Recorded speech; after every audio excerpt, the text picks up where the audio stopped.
A justiça é um pilar essencial para o funcionamento da sociedade. E por trás das decisões e julgamentos, existem profissionais que dedicam suas vidas à defesa dos direitos e à aplicação das leis. O Ministério Público tem um papel crucial nessa missão.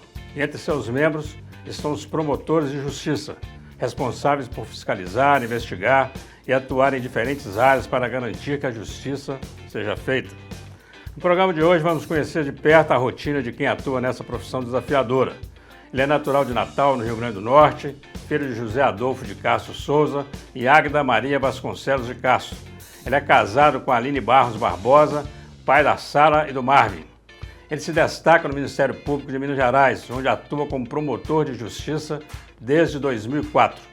Com vasta experiência, já passou por todas as áreas da promotoria e desde 2007 dedica-se exclusivamente à área criminal. Ao longo de sua trajetória, participou de centenas de julgamentos no Tribunal do Júri, atuando em diversas comarcas do Estado e lidando com casos de grande repercussão.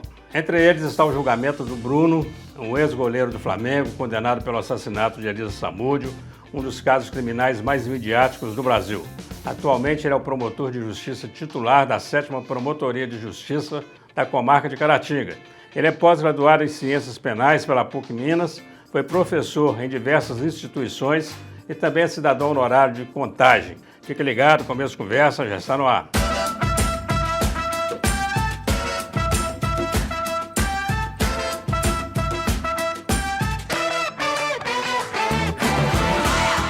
Olá, estamos iniciando mais um Começo de Conversa, o programa de entrevistas mais assistido da região, que você pode acompanhar pela UNEC TV, mantida pela Fundação Educacional de Caratinga, pela TV Sistec, pelo Super Canal TV e, claro, pelas mídias digitais.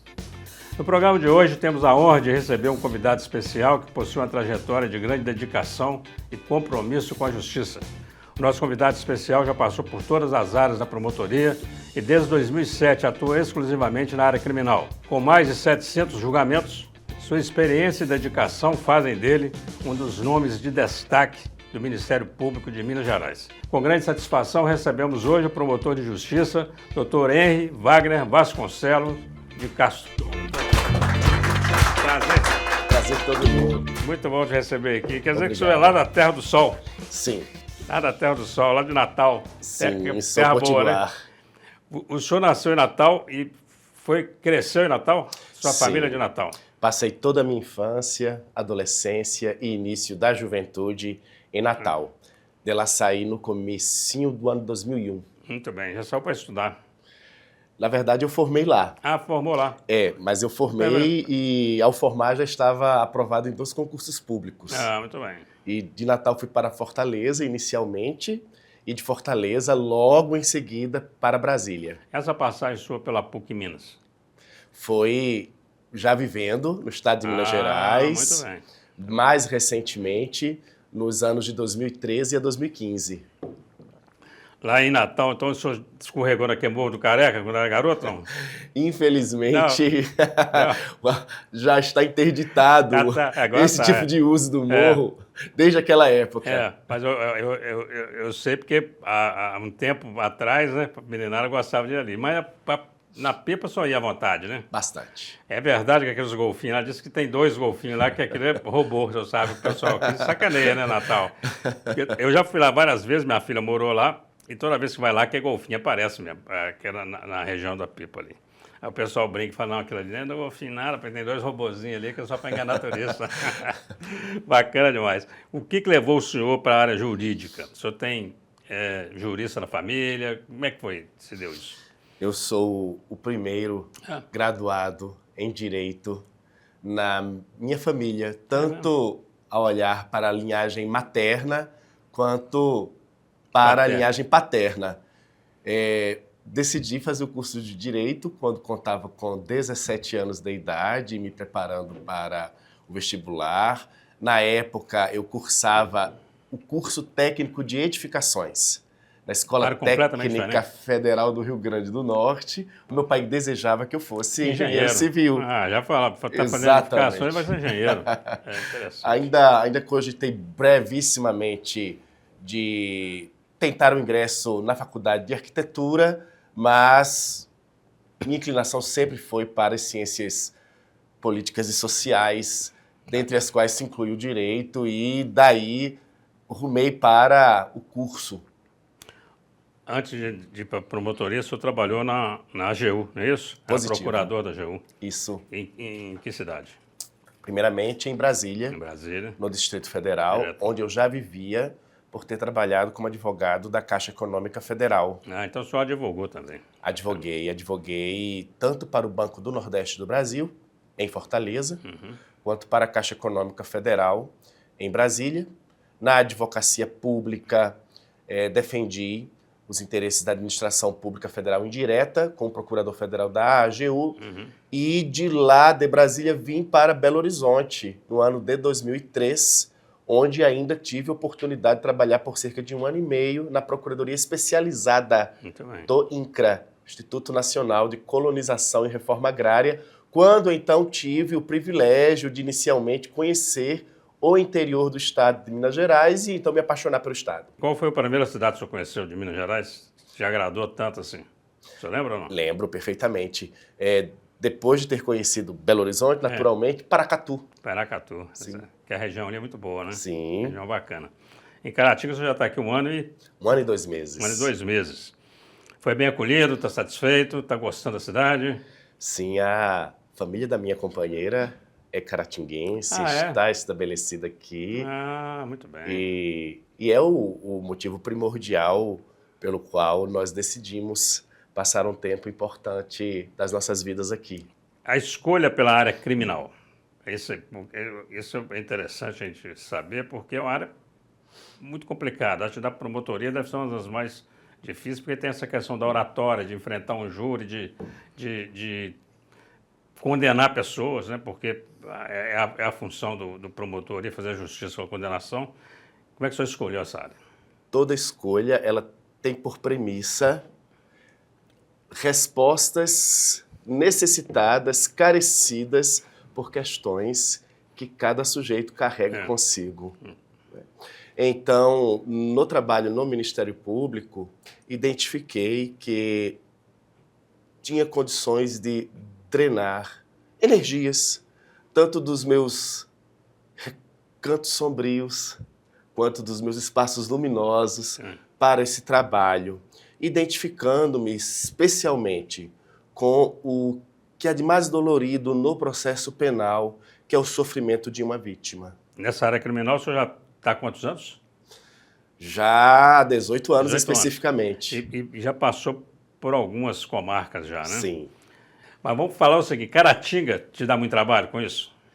Na verdade, não. Não? Não.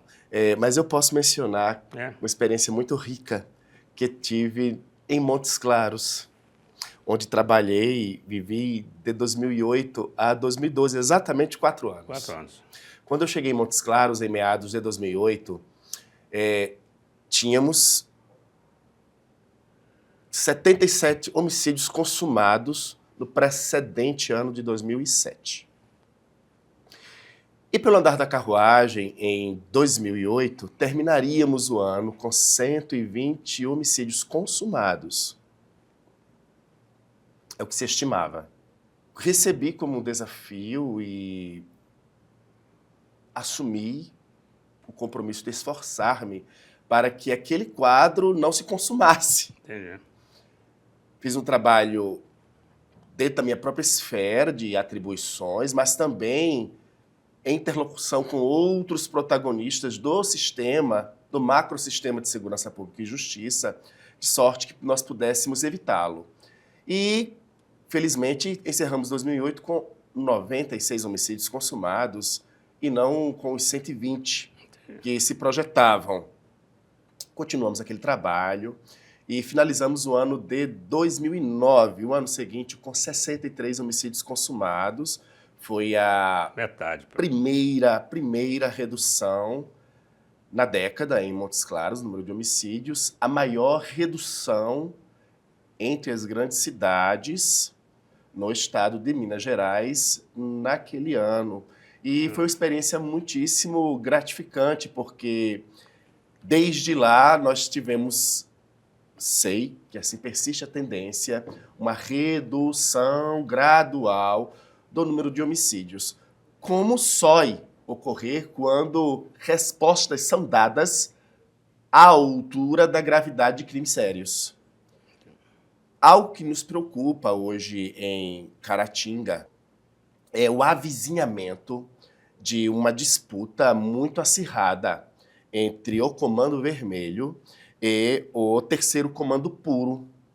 Facções criminosas de projeção nacional que estão se digladiando na vizinha Manhuaçu e que já fez de Manhuaçu, no ano de 2024, a terceira cidade no estado de Minas Gerais com o maior número de homicídios consumados.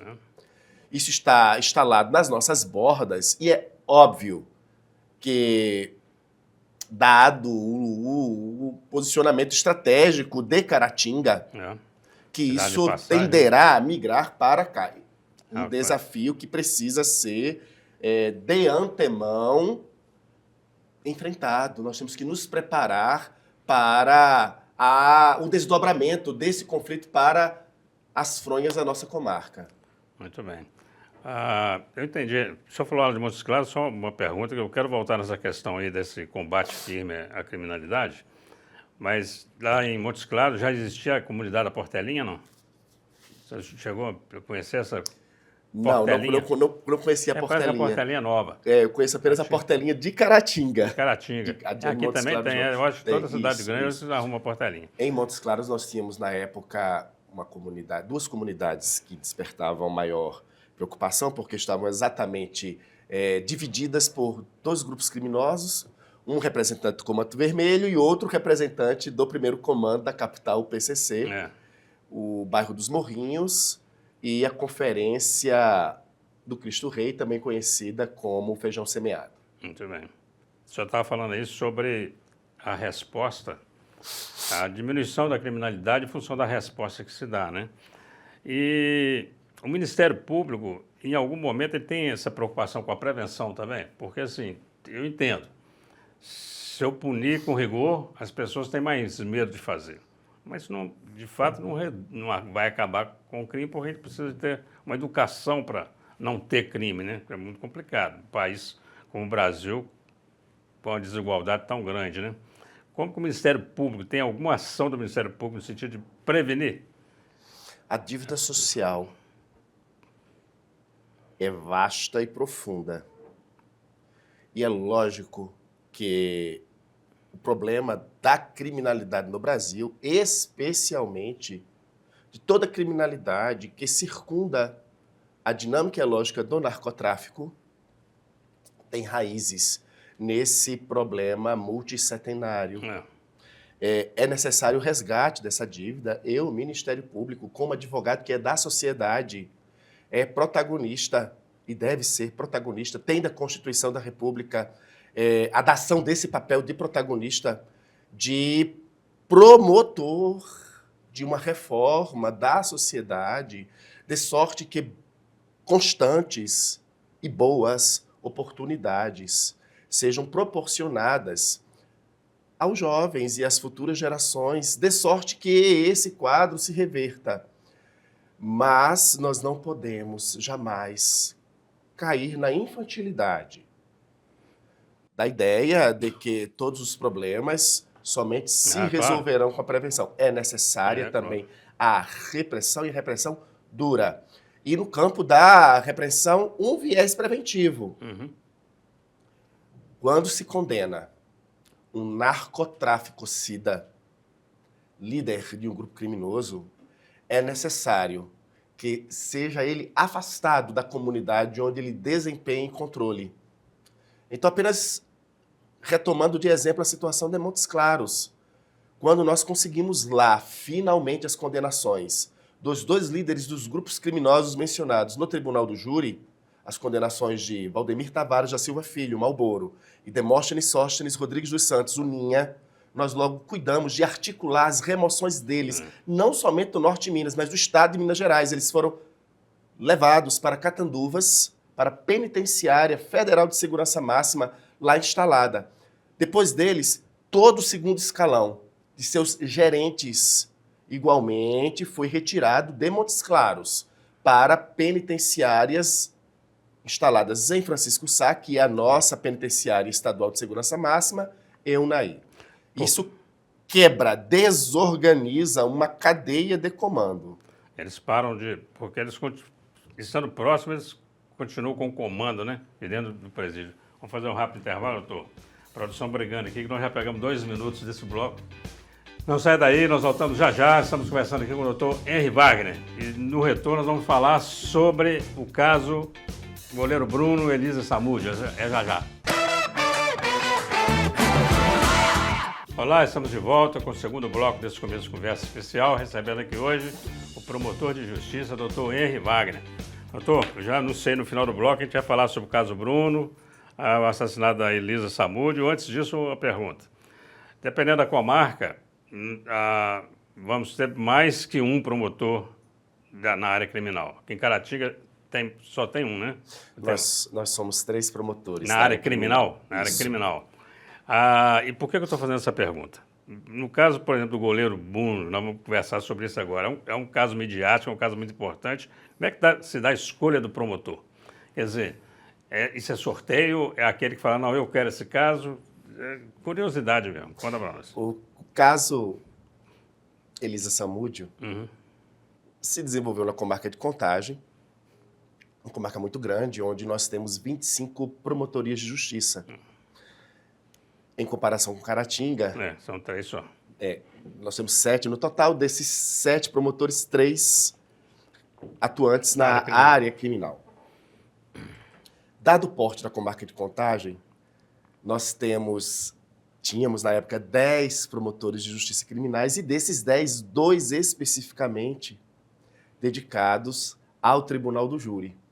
Ou seja, aos processos relativos a homicídios consumados e tentados. O caso Elisa Samúdio começou a se desenvolver na comarca de Contagem no ano de 2010, quando o fato aconteceu. Eu ainda me encontrava atuante na comarca de Montes Claros. Quando fui para Contagem em 2012, o caso já estava em evolução e o assumi por ter me tornado titular da Promotoria de Justiça, que já estava previamente incumbida de abordá-lo, já nas franjas dos julgamentos, que foram 5. Nós já falamos aqui que foi um caso midiático, né? E um caso que o Brasil inteiro acompanhou. Até hoje, o senhor sabe que tem a turma que fala que Elisa Samúdio não morreu nada, porque tem de tudo, né? Como que um promotor consegue, como é que o senhor faz para atuar com isenção do que a comunicação está fazendo no entorno? Isso é muito complicado, né? Então, só tem pessoas falando, gente defendendo o Bruno, gente defendendo a Elisa, e gente querendo punição, gente querendo que não, porque era um bom goleiro. E aí, como é que fica o promotor nessa história? Não assiste televisão? Não lê jornal? Como é que faz? Pelo contrário.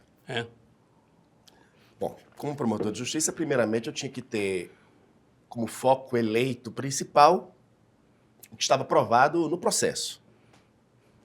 Mas sabedor de que a sociedade julgaria não somente o protagonista maior, o ex-goleiro Bruno Fernandes, mas todos os demais co-implicados nos sequestros de Elisa e de seu bebê, no assassinato dela e na ocultação de seu cadáver. Eu precisava lançar um olhar inteligente sobre como a sociedade estava interpretando o caso, porque os jurados vinham dessa sociedade. Então, muito atentamente, também lancei um olhar sobre o que estava a ser publicado pela mídia, mas também, por exemplo, sobre os comentários das pessoas acerca de tudo quanto publicado. E algo muito interessante, professor, é que de fato eu percebia, no primeiro momento que comecei a me entrosar com tudo isso, que existia uma certa singela, mas ainda assim importante, torcida, não pela absolvição, mas por algo mais importante do que a absolvição, a inocência do ex-goleiro. Cuidamos de também fazer uma interlocução, de termos um trato com a mídia, de modo que aquilo que estava provado no processo chegasse ao conhecimento da sociedade.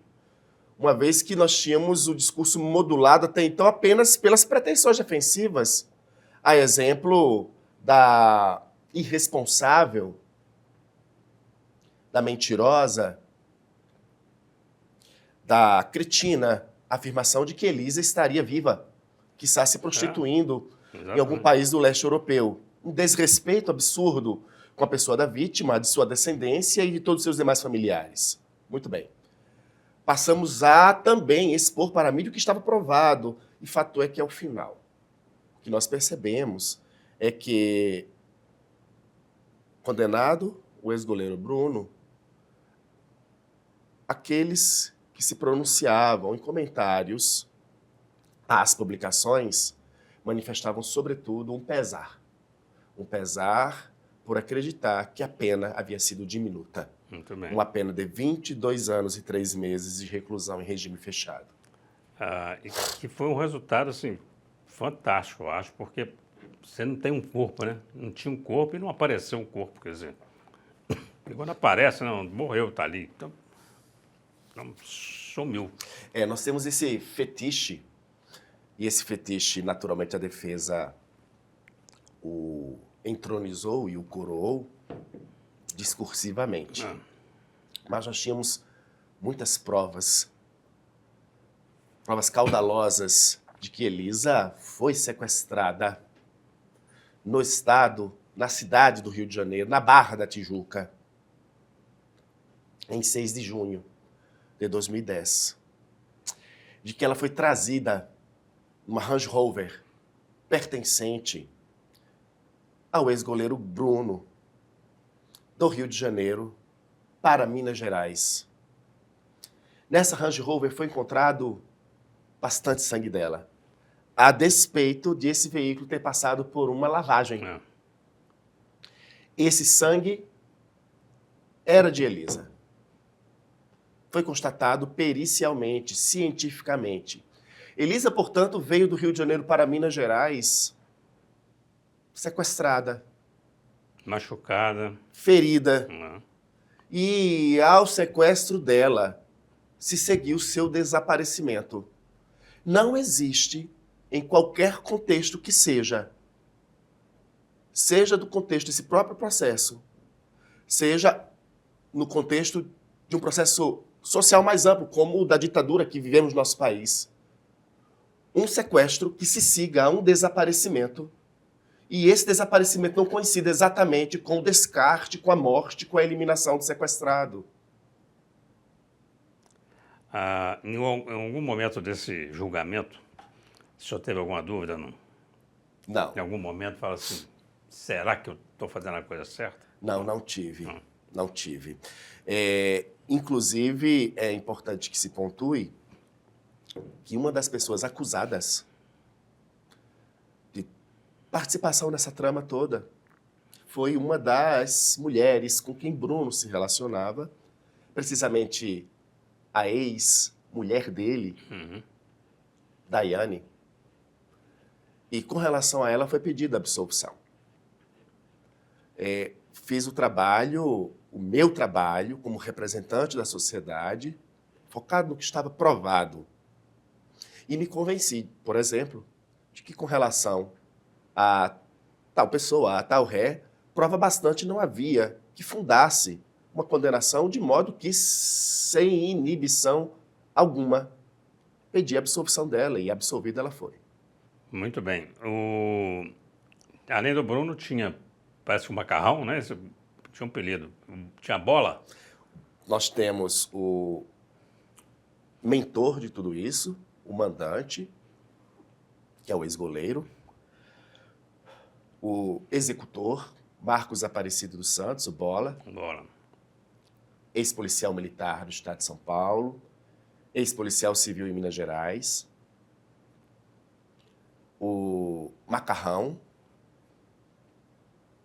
Luiz Henrique Ferreira Romão, Fernanda, uma namorada que Bruno tinha, Daiane, que já mencionei, ex-mulher dele, 2 caseiros, Helenilson e o Emerson, e ainda um policial civil que estava em atividade na época, alcunhado como Zezé José Laureano de Assis Filho, que fez o meio de campo apresentando a Bruno e a Macarrão, aquele que daria uma, entre aspas, solução aos problemas apresentados por eles. Foi quem cuidou de apresentar o Bola a Bruno e Macarrão. Daiane foi pedir a absolvição dela, os demais foram todos condenados? Todos condenados. Bacana. Justiça foi feita? Tenho certeza. Bacana. Doutor, vou fazer um rápido intervalo, Sim. Você não sai daí. Estamos conversando aqui com o doutor Henry, promotor de justiça, nós voltamos já já. Olá, estamos de volta com o terceiro e último bloco desse começo de conversa. Você que chegou aí agora pode acompanhar um final de bate-papo sensacional. Nós estamos conversando aqui com o promotor de justiça, doutor Henry Wagner. Doutor, aproveitando só o gancho da morte da Elisa Samúdio, queria falar sobre violência doméstica, sobre feminicídio. Primeiro que o senhor falasse para a gente o seguinte, o que é exatamente feminicídio? Porque as pessoas elas confundem, matou mulher é feminicídio, e não é assim, né? Fala para nós aí. Sim. Exatamente o que é isso. Quando um traficante, por exemplo, mata ou determina que se mate uma narcotraficante, nós não temos um feminicídio. Porque essa narcotraficante, no exemplo posto, está sendo morta não por conta da condição de pessoa de sexo feminino, também, mas sim em razão de uma disputa relacionada à empresa do narcotráfico. Temos feminicídio somente quando uma mulher seja morta em razão da sua condição de pessoa de sexo feminino, que a lei dita estar caracterizada em duas situações. Quando há um menosprezo à condição de mulher, ela foi morta porque a condição de mulher dela foi desprezada ou num quadro de violência doméstica e familiar, onde, sobretudo, se reproduzem dinâmicas sociais ancestrais muito enraizadas na sociedade de supremacia masculina sobre o feminino. Os presos da mulher, né? Subjugando a mulher. Mulher trans já se enquadra na questão do feminicídio? Não? Eu compreendo que sim. Não obstante, a lei fale em condições de sexo feminino, eu compreendo que, em respeito ao princípio maior de todos, o princípio que rege todo ordenamento jurídico brasileiro, que está cravado no artigo 1º, inciso 3º da Constituição Federal, o princípio da dignidade da pessoa humana. E não há dignidade da pessoa humana sem liberdade a que a pessoa seja, exista, dentro das condições que carregue íncitas. Entendo que esse texto deve ser lido como condições de gênero feminino e não de sexo biológico. Então, uma mulher trans, ela pode ser vítima de feminicídio. Assim como uma mulher lésbica pode ser vítima de feminicídio protagonizado, praticado por uma outra mulher lésbica, desde que configurado um contexto de violência doméstica e familiar. Ao longo da sua atuação aí nessa área, o senhor tem percebido uma diminuição ou não dessa questão dessa violência doméstica? Porque nunca se falou tanto nisso, então eu não sei se é porque as pessoas estão com mais coragem para falar, mas parece que está aumentando toda hora. O senhor tem um caso de violência, um caso de feminicídio? Infelizmente, a violência doméstica é um evento perene, mas a exponencialização dela a níveis bárbaros de violência é o que tem se agudizado. E isto está em sintonia com a marcha da sociedade. Veja bem, na nossa sociedade, as pessoas, elas estão cada vez mais dotadas de níveis baixos de tolerância e frustração. Isso afeta todos. Uma sociedade de consumo, em que a felicidade é cravada, positivada pelo ter, em que as pessoas vão às redes sociais, mostrar o que tem, mostrar o que tem, as viagens que fazem, as comidas que comem, os vinhos que bebem, os lugares que visitam, a família maravilhosa que cada um tem, e os que não têm se sentem invalidados, deslegitimados nessa sociedade do ter e do ostentar. E tudo isso produz muita violência. Obviamente, nos espaços onde é mais comum o conflito, porque é no lidar com o outro, e o outro mais próximo é o parente, é o cônjuge, é a irmã, é a mãe, é a filha, é o filho. Esse é o outro mais próximo. É no lidar com o outro que é um enfrentamento da capacidade do sujeito de lidar com o não que o outro lhe imponha. E a vida ela é muito mais do não do que do sim. A vítima é muito mais do negativo do que do positivo. Todos nós estamos sujeitos a limites o tempo inteiro. Até porque relacionar é muito difícil, né? E na vida deve haver espaço para todos, lugar para todos na vida, no mundo. Então, quando isso se esgarça, quando os níveis de tolerância e a frustração se raseiam, há uma tendência inevitável a que tudo isso exploda na forma de violência. E é nesse campo que a violência doméstica e familiar tem explodido. Muito bem. E de forma bárbara, inclusive em Caratinga. Nós já tivemos este ano vários casos importantes, graves, absurdos de feminicídios consumados e tentados. Muito bem. O senhor falou de redes sociais e nós estamos falando de que, como que de modo reverso a tecnologia acaba promovendo até ou facilitando essa violência, mas a tecnologia tem ajudado a promotoria, vamos para o lado positivo agora, de que forma que a tecnologia tem ajudado nesse combate à violência ou na punição a essa violência? Escancarando-a. Dando a conhecer à sociedade, especialmente os veículos sérios, não sensacionalistas, orientados por um propósito de transmissão de fatos de forma objetiva, sem vieses ideológicos, com tanta neutralidade quanto é possível, já que ninguém, na verdade, é neutro na vida, não há neutralidade, mas tanta neutralidade quanto é viável, é um segmento da sociedade organizada que presta essa mesma sociedade e, portanto, aos seus órgãos de tutela, a exemplo do Ministério Público, grandes serviços, sem sombra de dúvida. Bacana. Doutor, nós não podemos fechar essa nossa conversa sem falar sobre o tribunal de júri, sobre a importância do tribunal, o que é um tribunal. Fala para nós aí, o senhor que atua nessa área, nesse espaço, né, o tempo todo.